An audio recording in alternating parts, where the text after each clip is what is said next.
Hey there, fellow navigators. Well, today is time to do the dirty task on the 58, which is cleaning out the smoke box. We ran last weekend, and I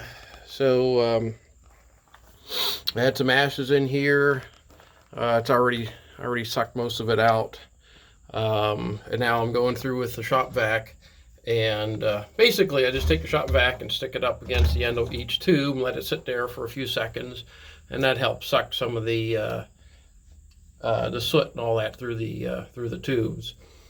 And then I'll get in with a brush here in a little bit. There's my tube brush, and then go through the tubes and try to get as much of that stuff out as I can. You never get all of it, and as long as the tubes are not getting plugged up, you're in pretty good shape. The smoke box generally has been faring rather well. You got a little bit of surface corrosion in here, but not much. Everything's holding together rather nicely. Here's our exhaust or blower ring, which started life as a cast iron burner. It was actually flipped upside down, and there were little jets that came out, and it was a burner. So we took and plugged all those holes, and then went here and drilled a bunch of holes up here. And now when you turn on the steam, it just blows up and makes a really nice draft. Previously, it just had a piece of 1/2-inch pipe that was bent and kind of pointed up through the stack, and that didn't work very well. It wasn't going to work very well at all. We didn't even try to use that. Let's see what else we have going on in here. Of course, these are the steam delivery pipes. Behind the petticoat here is the dry pipe, and it branches off into those two steam delivery pipes, which then goes down to the cylinders.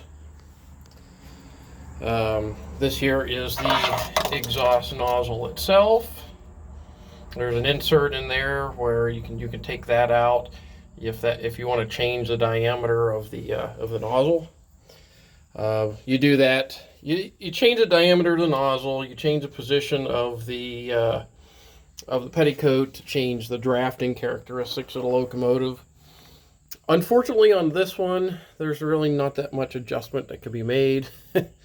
There's not a lot of room in here, and besides, the thing drafts really nice to begin with.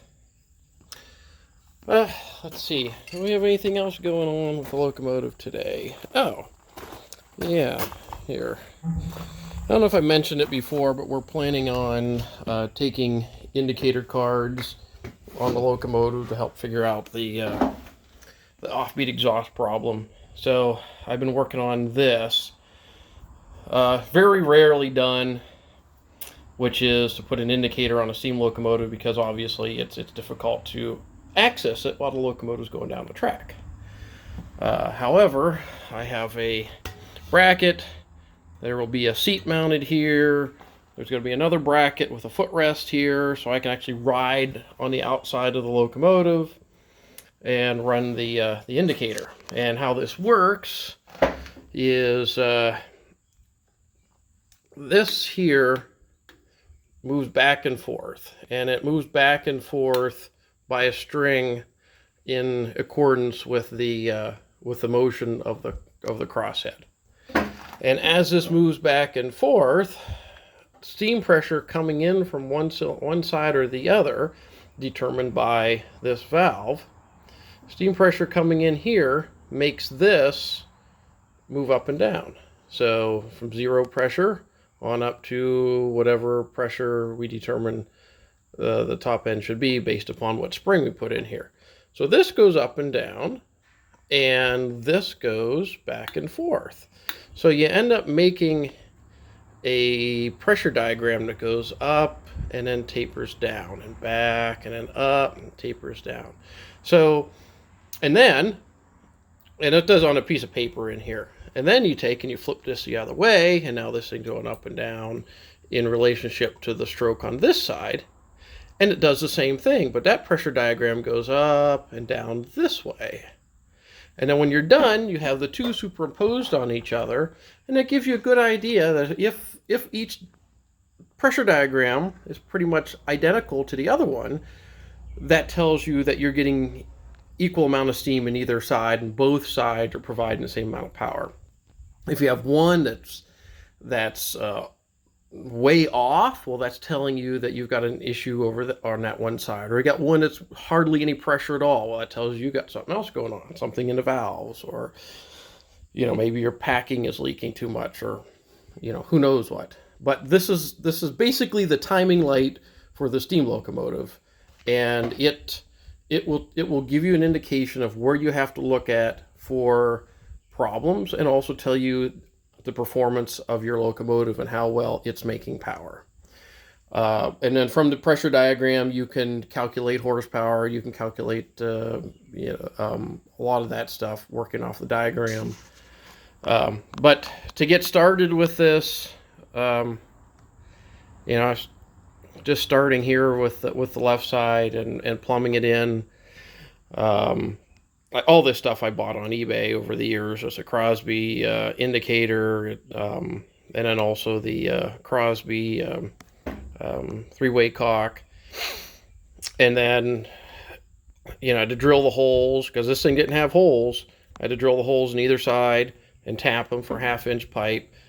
And then to get everything lined up where I wanted to, I had to take this nipple and bend it a little bit to get things to line up, because I think one of my holes was a little bit off. But when this is all hooked up and ready to go, I'll do another video of us out there on the new hill track, running a locomotive up and down the hill. And the thing is, I'll sit down on the seat here and put the piece of paper in, and then we'll start running up the hill.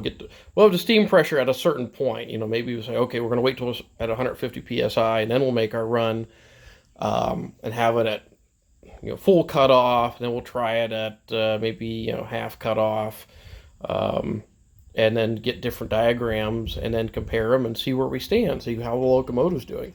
And then once we get all the valve gear issues figured out, then it can go, and then we do our final indicator cards. Well, then, maybe sometime next year or something, we set it all back up again and test it and see if the locomotive is still performing the way it was when we took the first card. So, you can kind of keep track of how well your locomotive is performing. We're going to be doing steam schools in the future here, hopefully on an annual basis, and I think taking indicator cards will be part of that steam school experience. This is something that isn't done very often anymore. How many stationary steam engines are out there? And hardly done a locomotive. I only know Bruce Babcock did it on one of the Clokey locomotives a few years ago, and that was the only time that I've heard of it done here in recent memory. We're going to do this, for our own purposes, but also just because we can. I think this is rather fascinating. And one of the neat things you can do with a small locomotive is that you could just tinker around and play with it. Like we have. So, here's a, look inside the one box that the indicator came in. And, there's instructions. There's a book in there on how to run the indicator. There's, let's see, we got the other one here. So there's an American indicator, and it has the papers that go with it. Michigan State Engineering Lab. So we got a lot of blank paper to use, taking the cards. This is basically just a competitor's version, American steam gauge company, and the one that I've got here is a Crosby. There's actually a reducing mechanism that goes in here, because this thing only turns, almost a full revolution. Well, that's only about, yay much, but we have a 16-inch stroke. So you have to have something to reduce the motion from 16 inches down to the little bit that you need to turn this. So they have something called a reducing mechanism that also goes on here, that does it. And for the life of me, I have no idea where I set it. It was here the last time. I probably took it home. It's probably in my office. Um, but that reducing mechanism will go on here. There will be something that'll come off the crosshead with a rope that'll come up to the reducing mechanism, and then it'll turn this. You have to make sure we get all of that correct, because you don't want to make a first stroke locomotive and find out that you wrenched this here because you didn't account for the differences in the stroke lengths. So we'll get all that figured out here in due course. And let's see, I'm thinking what else is going on with the engine today. It's just a Sunday here over by myself and just kind of tinkering around with things. And usually when I get the most stuff done is when I'm here just playing around without any real deadlines I have to worry about. Our turbo generator should be done from its rebuild. I have to go down and pick it up. And then we'll wire in all this stuff, wire in the front headlight, the light in the cab, so we get our electrical system going. Because as we are running later into the year, of course, it gets darker sooner, and we may have some times we'll be running at night. I'm kind of looking forward to that. So, all right, everyone, that's all I've got for you for today. I'm going to get back to work here and get that smoke box cleaned out, and I will talk with y'all later.